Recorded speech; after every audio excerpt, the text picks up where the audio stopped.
क्या कभी तुमने सोचा है कि भगवान से मिली शक्ति अगर गलत सोच के साथ इस्तेमाल की जाए तो वो वरदान पूरे ब्रह्मांड के लिए विनाश बन सकता है।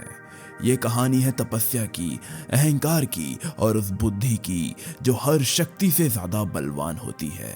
ये कहानी है भस्मासुर की। हिमालयों की ऊंची बर्फीली चोटियों पर जहां वक्त जैसे रुक जाता था, वहीं एक राक्षस कठोर तपस्या में लीन था।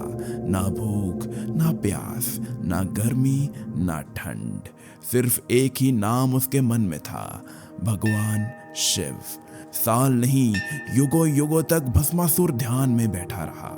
अंत में भस्मासुर की तपस्या रंग लाई। ध्यान के बीच आकाश पर अक्षित हुआ और स्वयं भगवान शिव प्रकट हुए।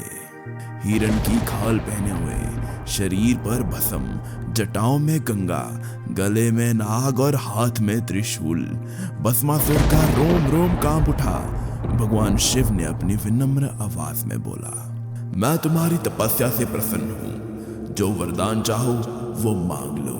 भस्मासुर ने अपना सर झुकाया, लेकिन उसका मन अभी भी एक असुर का ही था।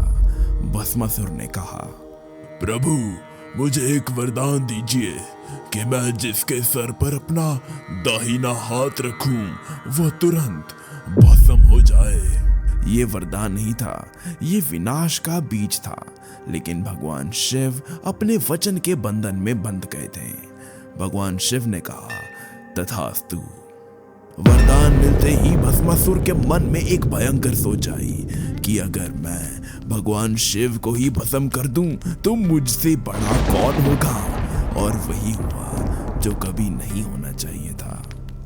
भगवान शिव स्वयं महादेव अपने ही वरदान से बचने के लिए दौड़ रहे थे। पहाड़ों से घाटियों तक, नदियों, जंगल और मैदानों के बीच, और उनके पीछे पीछे भाग रहा था भस्मासुर, अपनी शक्ति को परखने के लिए बेचैन। ये दृश्य देखकर पक्षी उड़ गए, पशु भय से जम गए, ब्रह्मांड रुक गया। वैकुंठ में ये सब देख रहे थे भगवान विष्णु। उन्होंने सोचा कि अब शक्ति नहीं, अब बुद्धि चलाने का समय है। पहाड़ों के मोड़ पर विष्णु जी ने लिया एक अद्भुत रूप, मोहिनी का रूप, कोमल चेहरा, मधुर मुस्कान और चाल में माया। भस्मासुर ने जैसे ही उसे देखा, भगवान शिव को वो भूल गया और अपने वरदान को भी भूल गया और वो सब कुछ ही भूल गया। भस्मासुर ने मोहिनी से जाते ही कहा, मैं तुमसे विवाह करना चाहता हूँ। मोहिनी ने मुस्कुराते हुए कहा, मैं सिर्फ उसी से विवाह करूंगा जो मेरे जैसा नृत्य कर सके, जो हर मुद्रा बिल्कुल मेरी तरह दोहरा सके। अहंकार में डूबा भस्मासुर मान गया। जैसे ही नृत्य शुरू हुआ, हाथ पैर घूमना मुड़ना, भस्मासुर हर मुद्रा की नकल करता रहा। और फिर मोहिनी ने अपना दाहिना हाथ अपने ही सर पर रख लिया।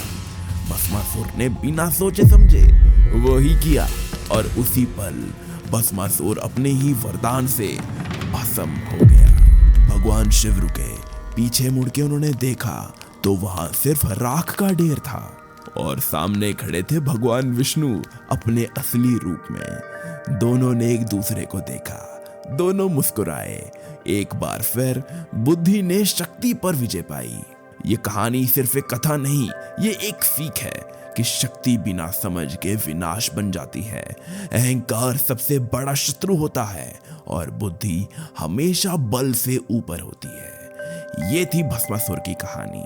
अगर आपको इस वीडियो से जरा सी भी सीख मिलती हो तो हमारी इस वीडियो को लाइक शेयर जरूर कीजिए और हमारे चैनल स्टोरीज बाय कार्तिक को सब्सक्राइब करना ना भूलें। और अगर आपके भी मन में कोई कर्म करने से पहले डर आता है तो इस वीडियो को ध्यान से सुनें। मिलते हैं आपसे अगली एक बेहतरीन सी वीडियो में। तब तक के लिए हर हर महादेव।